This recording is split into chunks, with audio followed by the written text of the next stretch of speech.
50 pasang pengantin dari 5 desa Kecamatan Tanjung Lagoy yang akan melakukan nikah massal diwajibkan untuk mengikuti vaksinasi.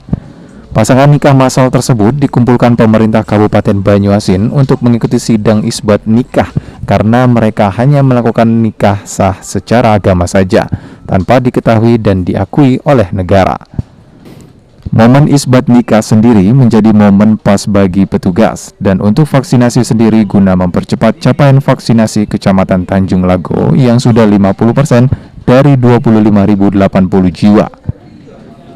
Kabak Kesra Setda Banyuasin Solni Fajar menjelaskan, sidang isbat menjadi bagian program kerja Banyuasin religius guna mempermudah pasangan nikah mendapatkan dokumen resmi secara gratis.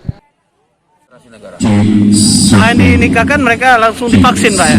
Ya, setelah dinikahkan, setelah mereka disidang oleh PA, oleh hakim PA, maka mereka akan divaksin.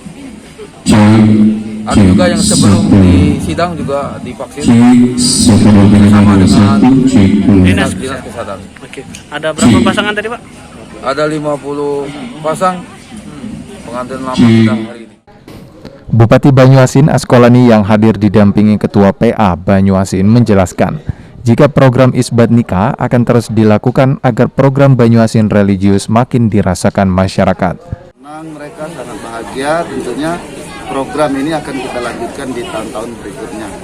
Dan ini salah satu program Banyuasin religius yang kegiatannya salah satunya adalah isbat nikah ini. Karena kita melihat di beberapa desa banyak sekali pasangan suami istri yang sah secara agama tapi belum sah secara hukum negara karena mereka belum tercatat di Kementerian Agama Republik Indonesia. Nah, oleh sebab itu tentunya untuk membantu mereka dalam rangka untuk memenuhi syarat daripada mendapatkan buku nikah ini adalah menggunakan pengadilan agama untuk melaksanakan sidang. Sulaiman, PAL TV.